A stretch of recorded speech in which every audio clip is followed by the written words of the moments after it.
The Oblates were at the Church of Santa Chiara beginning in 1826. In 1827, Father Lanteri was there, but the Oblates had him for only 3 years. He died in 1830. These were the years when they had many popular missions in the area, and then going on towards Liguria. Thanks be to God, vocations were coming, but many vocations were men who were already ordained priests. That is, they were already diocesan priests.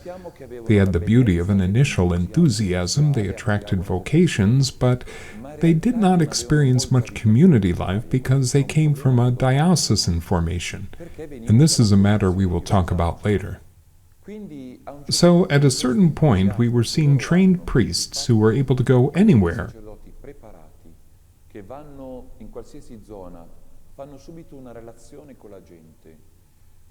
and, due to their enthusiasm, were able to quickly connect with people and share with them the profound truths that come from the spiritual exercises of St. Ignatius. All this created a great reputation. The king, meanwhile, had been following the Oblates of the Virgin Mary because it was the king's duty to bring order to society, even among the clergy. It is clear that some positive initiatives came from the king, and one of them was offering the Oblates the city of Turin's important Marian shrine of the Consolata. The Oblates had not been looking to be sent there, nor did they request to be there. But they had such a great reputation that even friends who were part of the king's commission, which examined the state of the clergy, mentioned the name of the OMVs. The Oblates rejoiced at the news that they had been invited to take over the Consolata.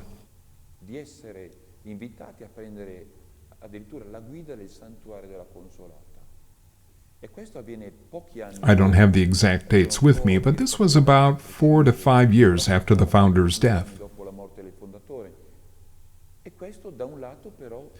Over a period of time, this move to the Consolata changed the congregation, because even the rector major decided to move from Pinerolo to Turin.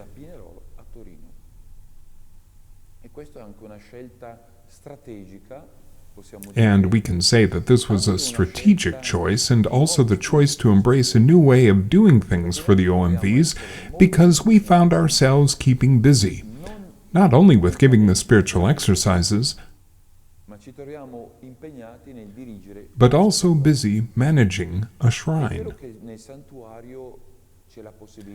Yes, it is true that in the shrine there was the possibility of hours of confession and contact with the people, but a shrine also has its novenas, its triduums, its meetings, its various needs. And all this, we must say, helped to solve the economic problems of the Institute. The decision to staff the Consolata provided the Institute with a strong income which would help it take care of formation needs and also help with the opening of some new OMV foundations. It should be noted that, at that particular time, masses from the Consolata helped us to get masses for all the Oblates, even for the Oblates who were in Burma. It was decided later on that we would go to Burma, and our foundation there would also be thankful for the economic support that would come from the situation at the Consolata. If, on the one hand, we can criticize the decision to staff the Consolata, we can recognize, on the other hand, that it gave us contact with people who, later on, were of real help to our institute. We could say this was the first step, followed by the next step of transferring a big part of our formation program, especially the clerics, to Turin. And this was also interesting for the clerics in Turin, because while they were studying theology and philosophy, they were also having a great deal of pastoral experience.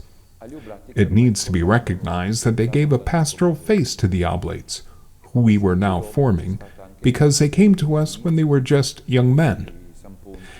And soon after, there was the house in Nice, San Ponzio, and this was a great step in the right direction.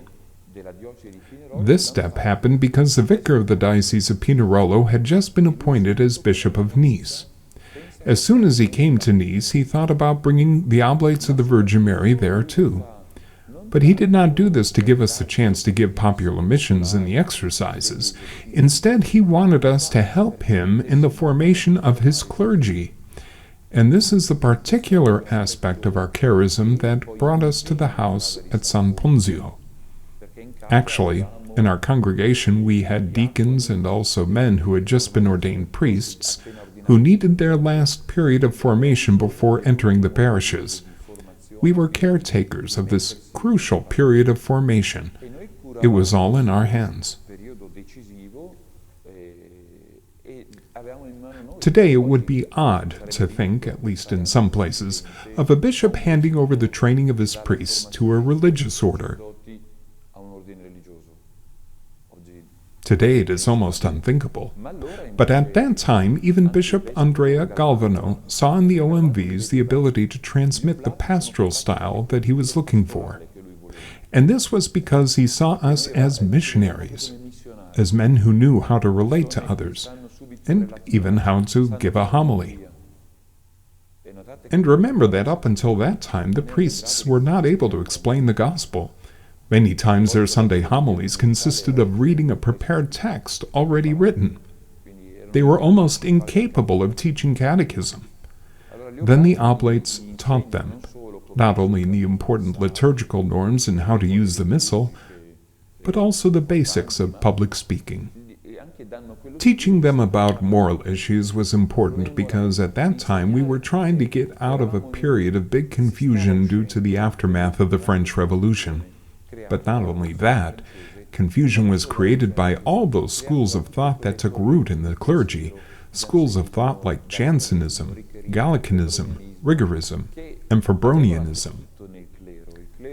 The clergy had this way of thinking, so there was even a need of formation connected to Thomism and the moral teachings of St. Alphonsus Liguori.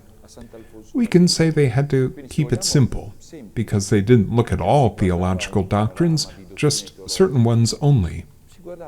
These could be helpful points for young priests. Therefore, we were ensuring that young men had a good theological formation, but above all a good moral formation in connection to the sacrament of confession,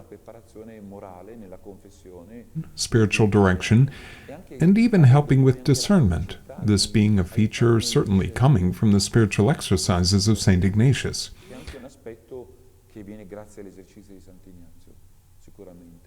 Actually, the Oblates gave retreats of the exercises to those who were in formation. Then Livorno Vercellese, today called Livorno Ferraris, which was in the countryside, opened. Sometimes benefactors and bishop friends came, and you could not say no. So great was their esteem for us, so we opened various places even to have different strategic areas from which to start giving popular missions. Livorno Vercellese, today called Livorno Ferraris, because the great scientist Galileo Ferraris was born there, was important because we went to the countryside, to many parishes. But it was also problematic because malaria was in the area.